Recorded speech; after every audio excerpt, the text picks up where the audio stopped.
Yeah, we're heading up to Kings Canyon now. I said it's one of the three big tourist destinations out here. It's named after, as Kings Canyon, it's named after Kings Creek, which runs through the bottom of it.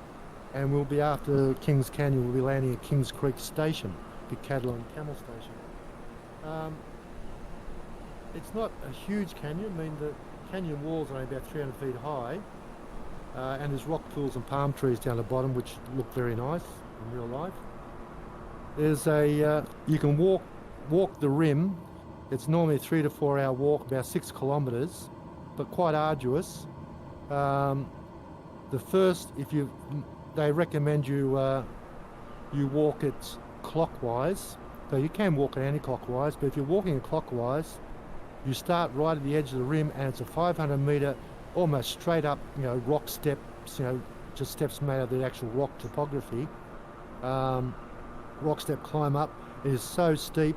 Seriously, I had one couple one year, and her dream the whole flight was she wanted to climb Ayers Rock, and she was going to get a dream. But we flew into here first, and we did the walk, and this first 500 metre climb, quite seriously, I looked back, and there's her husband holding her hand, and she's climbing up on her hands and knees.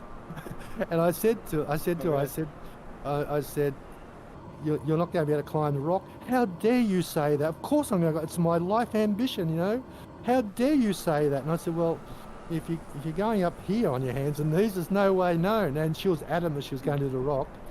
Anyway, we got the rock, and the rock, the first 50 metres is a little sort of shallow impression, little indentation.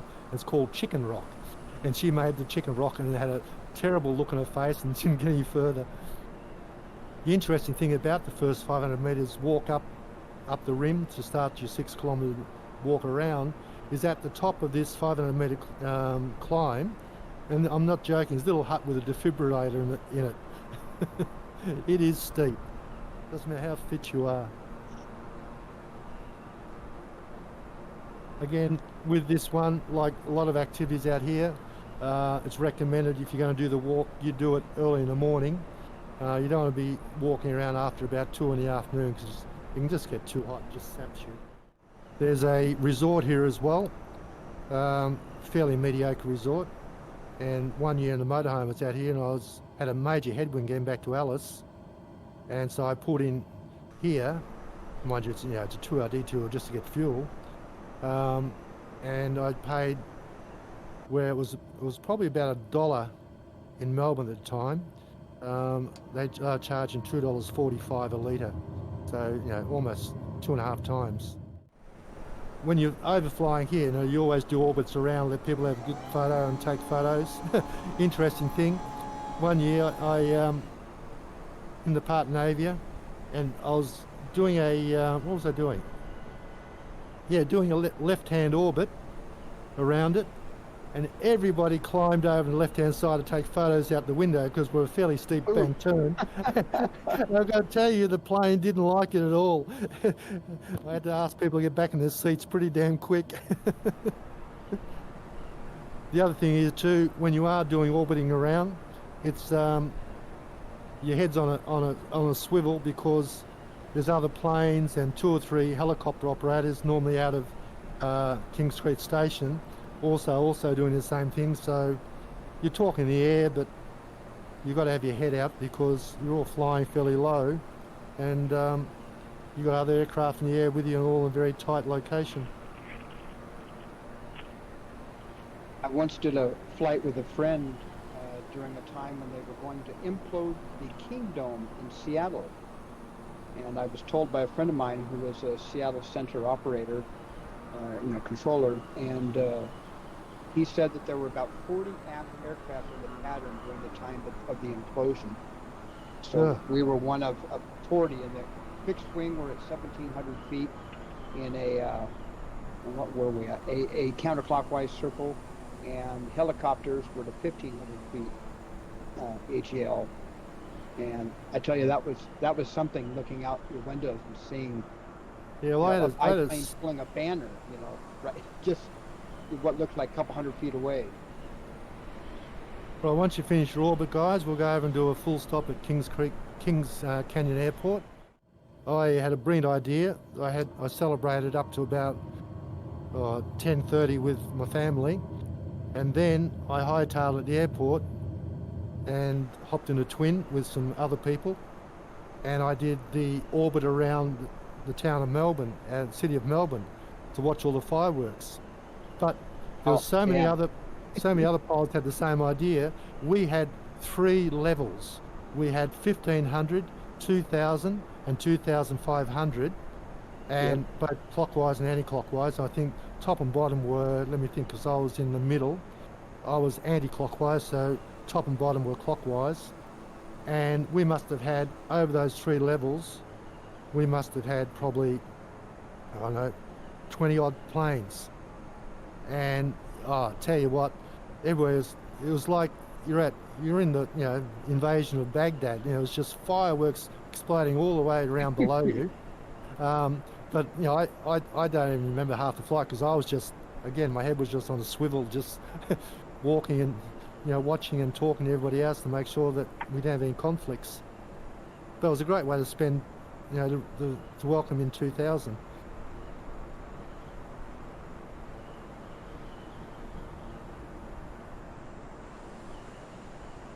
Well, I think it might have been Sorry, go on. No, it's all right, Karen. Like, put everything else to 0. I was just going to say, So go ahead. I'm sorry. I was going to say the year 2000, the neighbour next to me was all into thinking the whole world's going to end because of that Y2K buck. Yeah. And he was prepping, and he had a generator and food stashed away and everything. And about 1 minute to midnight, I snuck next door, and right on midnight, I threw his switch in the power box, and all his power just off his house. Oh, I like and you that. hear this, holy shit, it's happening! and he comes running out, and I'm standing at his front door with a big smile on my face. Oh, that's a great practical joke, that is. All right, guys, you can see, if you look in the Kings Canyon in the pictures, you'll see a couple of shots as we'll... I think I've got 1 or 2 shots from aerial, but also just walking around the canyon. And as I said, it doesn't look a lot from the air, but it's a beautiful spot on the ground, and well worth, because it's a good half-day drive out, if not a full-day drive from Alice Springs to get here. Kings Creek Station, and we'll be landing at Kings Creek Airport, which is a very big red strip airport. So when you're ready, guys, or airstrip, we'll get out of here. And when you land here, you'll see that Osobo has painted a sort of terminal pictures. You'll see what the real terminal looks like. If not, have a look when we land.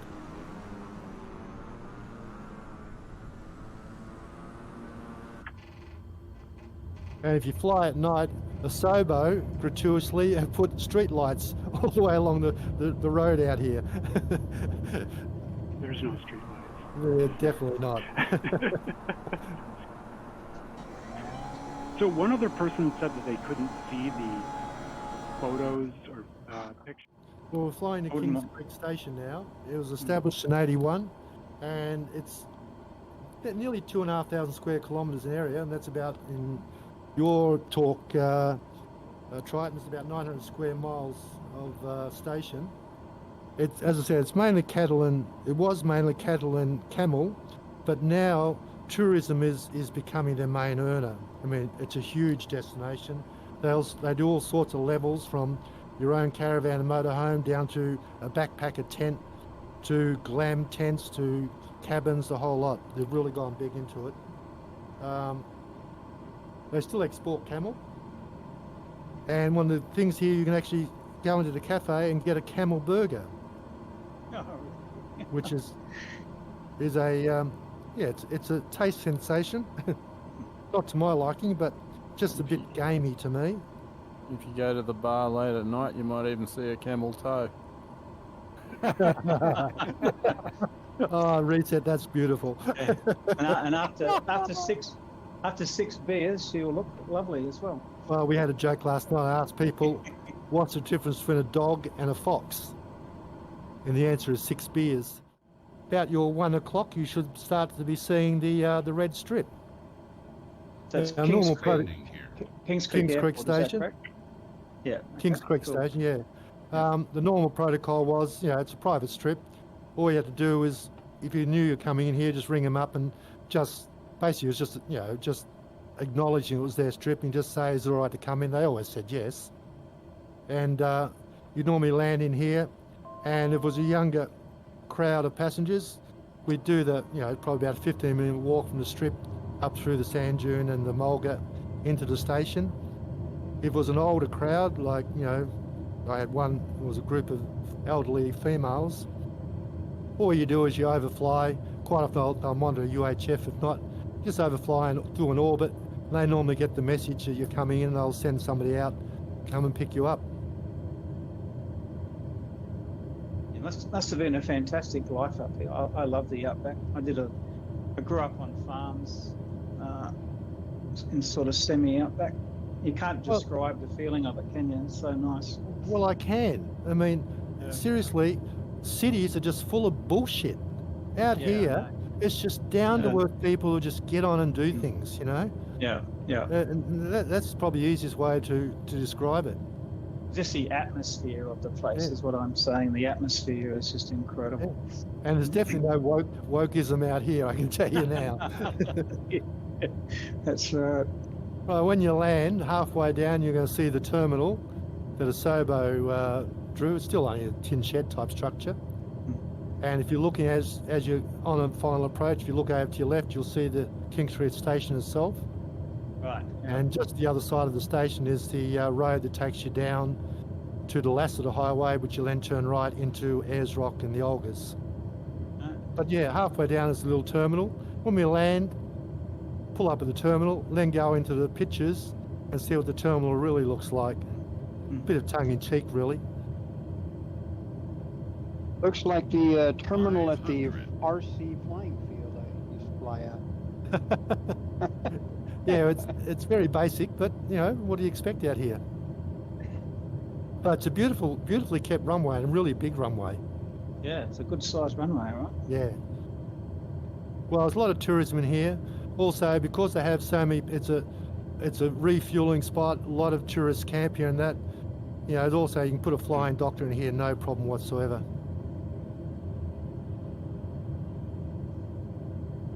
And the flying doctors will fly the King Airs.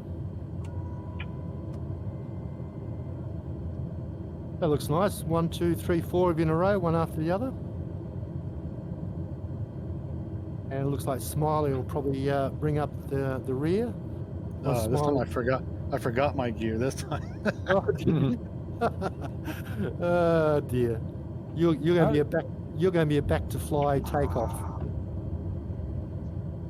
Back to fly takeoff works for you. Yeah, I've done it twice. Like Gunny was saying, and it's pretty bad because this thing sits there and tells you gear, the whole time. Yeah, well, I was doing that because what I realised, I hadn't clicked on the screen, so nothing was happening. Stupid me. I think that caught you out yesterday with that roller coaster, didn't it? Reset, you hadn't clicked on the screen. Anyway, we'll get out of here, guys. We're now going to be flying down to the fun part of the trip. Hopefully it's been enjoyable all the way along so far. And we're going to be flying southwest. And if you've got your little nav map there, you're going to see we're going to fly over Lake Amadeus. Once we get over it, we'll... Sorry? Mozart, yeah. Mozart, yeah. Don't think there's any connection, but... No. Well, Amadeus was Mozart's rival.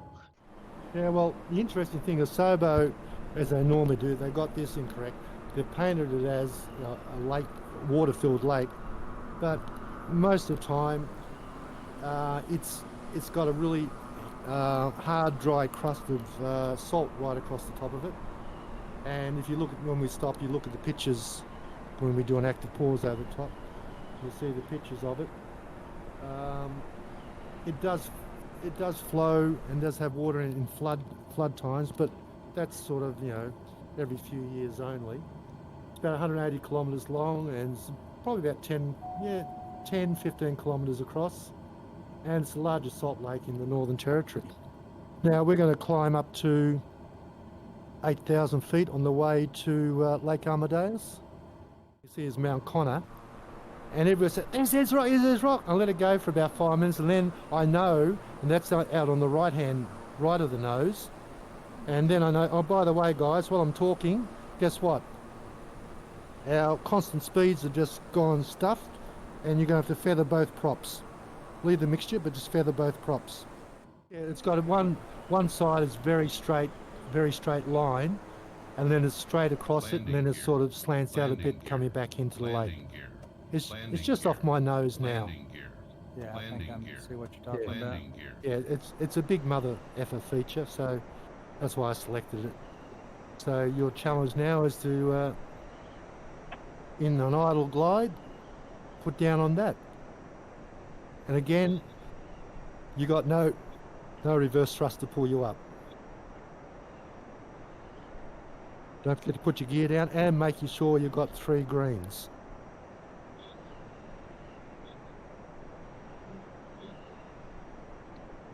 And this time, Wait, is this an idle glide or prop feather?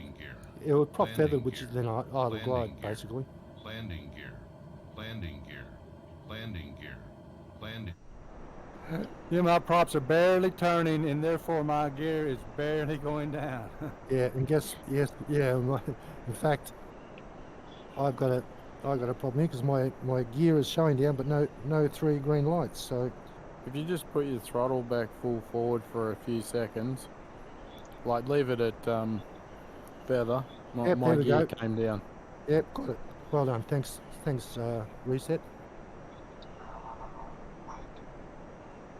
Somebody's having a problem.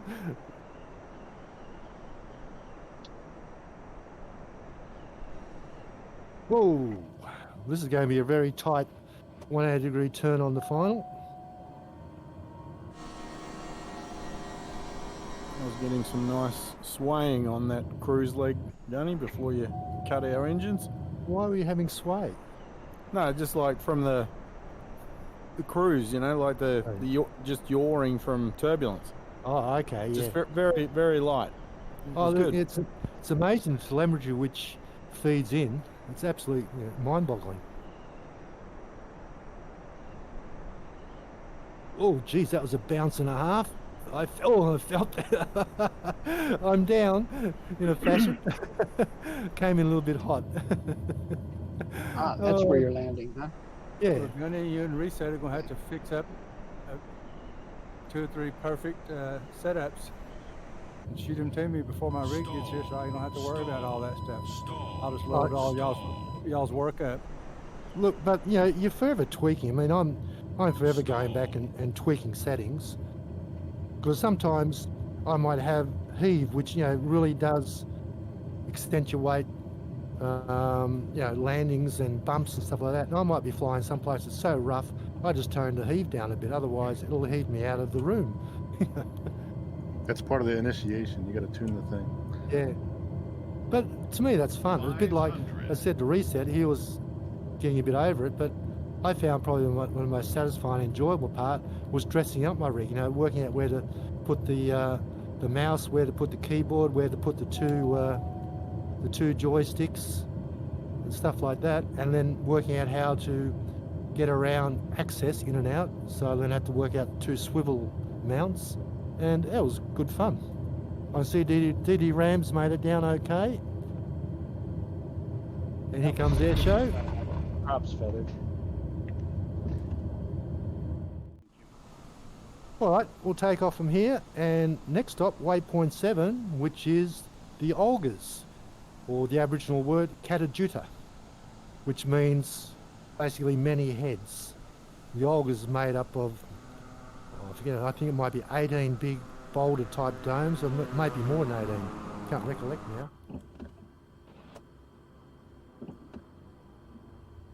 No, in fact, I'm sure it's more than 18.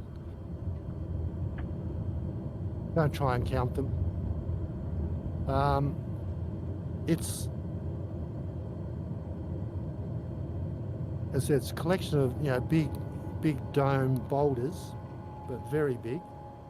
They create valleys and gorges, and one of probably the most favourite things to do in the Olgas is to, in fact, do the 4-hour Valley of the Winds walk, where you're walking through all these gorges and valleys created by the boulders. And they call it Valley of the Winds because the winds at certain times of year really whistle through, and it's a beautiful walk.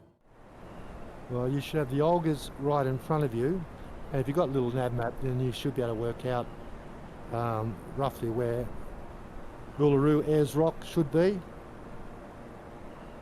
In fact, it's interesting because you'll hear some people call it Ayers Rock, some people call it Uluru. Up to 1983, it was called Ayers Rock, named after the person who found it. But in '83, they changed it to, and it's the first land feature that has been gazetted with a dual title. And most people don't even realise it today. Most people either call it Ayers Rock or Uluru, but in fact in '83 they changed the name to Ayers Rock Uluru, and then in 2002 they switched it around for Aboriginal activism. They turned it around, and actually it's now called Uluru Ayers Rock. But most people call it one or the other, not realising the fact that it's a dual. It is the first dual-named land feature in Australia. But we'd have our luxury night here, and way back, you know, in the 90s and early 2000s, I was getting discount rates for being a tour operator, but I was getting away for, you know, probably about $150, $180 per person per night. But now it's over $500 a night, I think. We'll come into the Olgas or KATA. In fact, it's 36 boulders all up, and in front of Smiley there, and Smitty Moore, just off your nose there's Smitty. To the left a little bit is the Valley of the Winds. That's a brilliant walk. But we'll do an orbit over here, and when we're going to land, we'll do an orbit or two. I suggest maybe a orbit around 7,000, then a low one. Then we're going to land. I haven't put on the map where we're landing. Well, I put a general marker. You'll just follow me and I'll show you where we're landing. And again, off story because there's no landing strip out here. But if you look down again, you start to really see the red oxide in the rocks. These are formed of sandstone, but heavily impregnated with red oxide, iron oxide. Yeah, it looks amazing, doesn't it? Yeah. It's the best I've flown over here before, but not at this time. So yeah, it looks great. Yeah, so we'll do an orbit over here, and when I yell out, just look where I am, and we'll all make a headway to where we're going to land here. And then we can have a look at some of the photos. Again, here in Ayers Rock, not as bad as Kings Canyon actually, but again, you got to keep a lookout for other, you know, planes doing circuits. Are people doing radio calls, saying where they are, that sort of stuff? Oh shit, yeah. I mean, out here, yeah. You always hear a plane before you see it. Yeah. Well, you should. Yeah. The problem Crunch, is, what? No. Sorry? Say crunch. Yeah. Yeah. And personally, I like the Olgas more than I like Ayers Rock. Yeah, it's pretty, isn't it? It's just, it is so interesting, and there's so many places you can walk and climb and stuff like that. By the way, I'm over Walper Gorge. If you're flying around, you've got landmarks on. It's right over DD Ram now. Walper Gorge, and that's where we're going to land once we've done a circuit or two here. Right. But yeah, you can start to see the sun is starting to get later in the day, and it's starting to hit the Olgas, and you still really see the colours starting to come out. Yeah, fabulous. Yeah, that's me. Yeah, I saw you. Yeah, you pulled up okay. I think I'm going to taxi around and just see how far into the gorge I can go.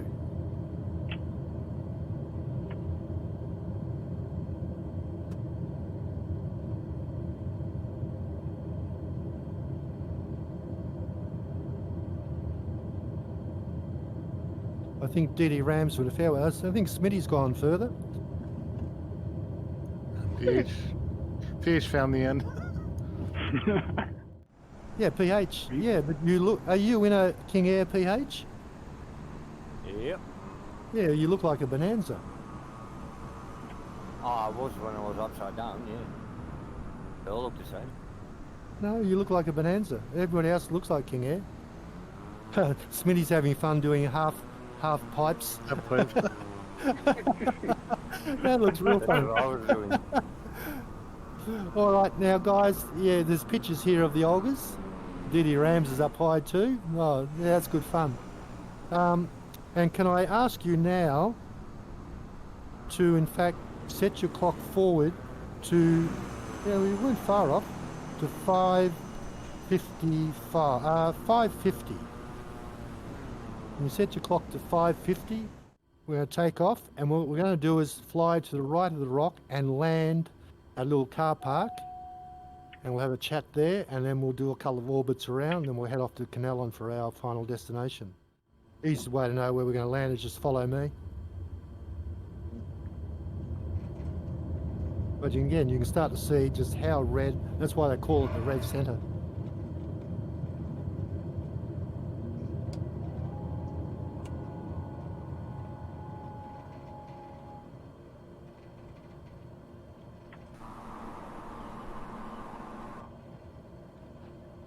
Interesting thing, you'll find, I would suggest that in fact the rock is not visible, but as you turn and head towards it, in fact I'll do a countdown and see if I can actually snap my fingers and make it appear for you. Well, it'll appear for me, but unless you're right with me, it won't appear for you for another few seconds till you get there. It's still reasonably high in the sky, but as we start to orbit around, you're going to see a major change in that colour. It's just spectacular. It's a big training airport. On the weekend, you'll have both. Let's say it's a northerly wind. You'll have 3-5 left and right operating, and you've got both operating with students all doing their touch and go circuit work. So when you're on base to land, you're actually flying straight at another plane coming the other way. Yeah, Can be quite disconcerting, but also it's very interesting. You can hear the high-pitched squeak and tension of voice of somebody who's learnt to fly out in the boondocks somewhere. The first time they fly into Moorabbin Airport, their calls are real nervous calls. They're going, shit, what the hell have I flown into? Is that one that Harrison Ford has been banned from? No, this is in Australia. That was in the US. Yeah, I All know right, that. guys. just to mention here, as you fly past rock, you can see it's a pretty orangey, ochre colour. But we're going to land. You'll see right ahead of me.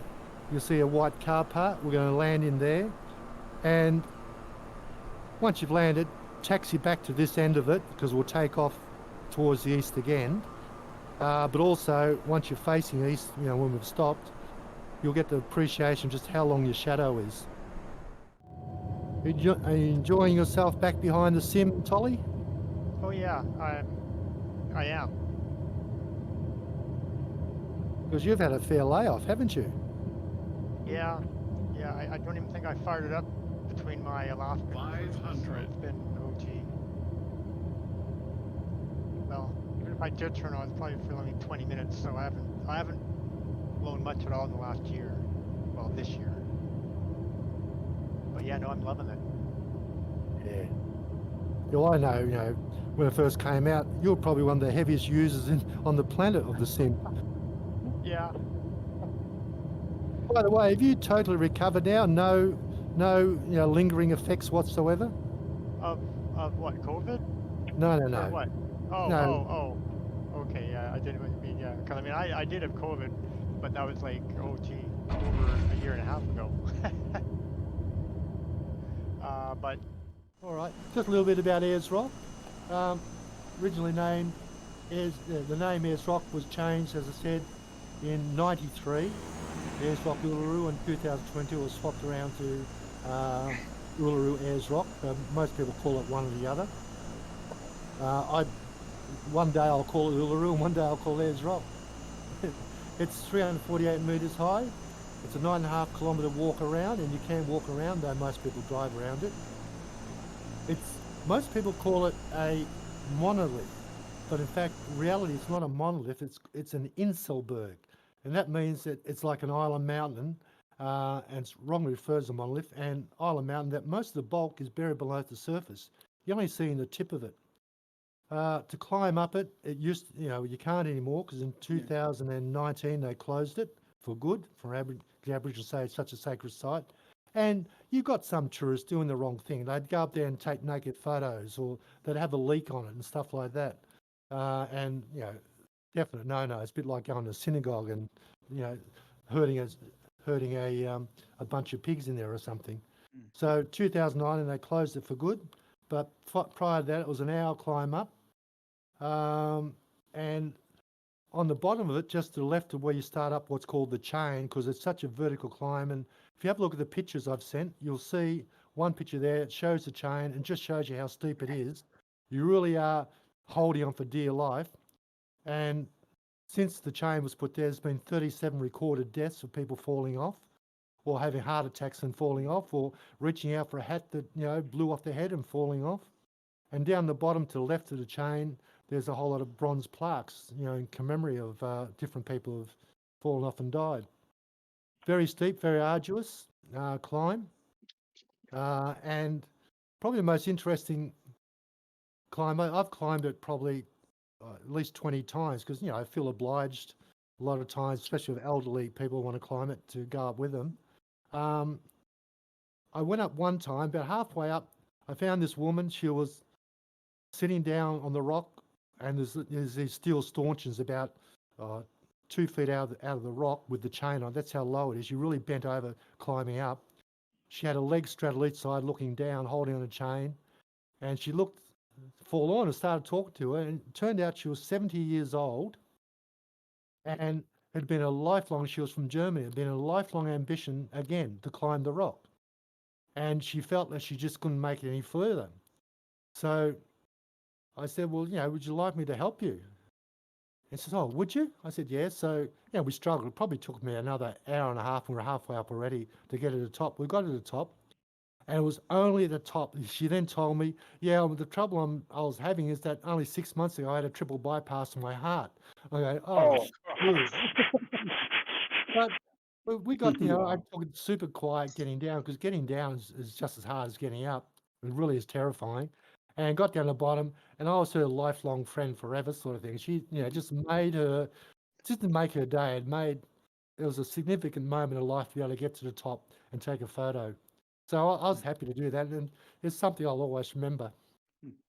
Wow. But the other thing people don't realise is on the top of the rock, and I didn't put photos in, but get up there, it's amazing how you'll get, particles of dirt and sand caught in crevices, and with occasional rain, there are very low spindly trees on top. I got photos of me and my wife sitting on tree branches on the top of the rock, and most people don't know that. Classic funny story. About halfway up, there's a shallow impression where a big boulder's obviously come out millions of years ago, and it's a good, it's about 30 minutes into the climb, and you've got to take at least 2 or 3 litres of water with you, they recommend. It's very arduous. And we're up there having a rest, and there's Americans, German guys. I don't know, it's amazing how many Europeans versus Australians see out there. A lot more Europeans and Japanese than Australians normally out there. But they were sitting there and they're hot, and they didn't take any water with them. Oh, really? So God. we actually conned them in. We said, well, have you got some 20 and this is going way back. You got 20-cent pieces? Well, no, why? I said, well, right at the top next to the station near the can, there is a little kiosk where you can get Coke. But you need 20-cent pieces. And quite, they were changing. We in fact had dollar notes in those days. They were changing dollar notes for 20-cent pieces. It was a classic. But yeah, I mean, it's unfortunate now you can't climb anymore. I'm sure it's going to knock the tourism numbers down, because the whole reason to go out there was to climb it. Yeah, the walk and the base is good. Yeah, the base is good, and we'll take off now, and we're going on it. Now we'll take off here, and we do a left bank. That ridge is the ridge you climb up, so you get an appreciation. I'm diving at the ridge. By the way, Sobo don't let you land on the rock, but that's the ridge right there that you climb up, and just underneath me is all the plaques on the bottom where people have fallen off and died. Even when you get to the top, it's another good half hour to walk across to the cairn, which you can see stupid me standing on one leg on. That's me in my younger days. Yes. Oh, look, I worked out a way to get in behind the Statue of Liberty as well, don't worry. I parked right on her head. Hey? I parked right on her head. Yeah. Mind you, I actually, doing something totally stupid, I landed it. So, yeah, I'm coming back over it. Air show on that, you just flew over it, Smiley. And Smitty, it's right in front of you, and it's got the swimming pool in the middle. You see the accommodation all around. But if you come up and pause, active, over the top, you'll see you've got a brilliant view straight from this hotel, straight back to Ayers Rock. Yeah, I remember it was fabulous waking up there in the morning and seeing the rock. Yeah, and I mean the rock, you know, I've got photos just after sunrise and from the other side, and just all parts of the day you see something different. Plus when you walk or drive around, there's features like, there's one feature that looks like an elephant ears and trunk. There's another one that looks like the skull of, you know, the hollow nose and the nose, hollow eyes and nose of a skull. There's amazing some of the features you find going around it. Anyway, that's what Oz was talking about before, the sails in the desert, and that's where I normally have in a 7-day safari. That was the one luxury night where I got them out of tents on the ground underneath the wing of the plane and put them into this. Pappy.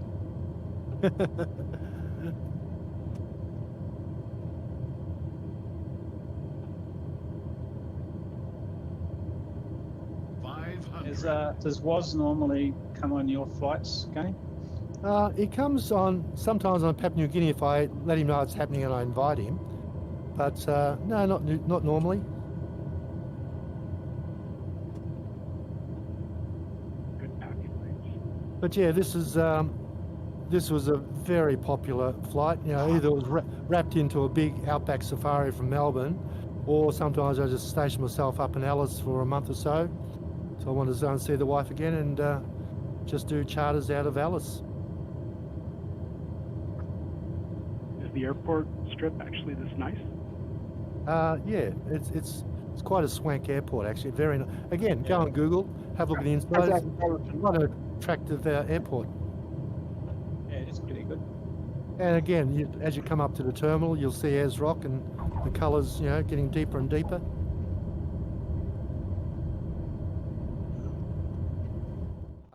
In, if I think there's enough interest in it.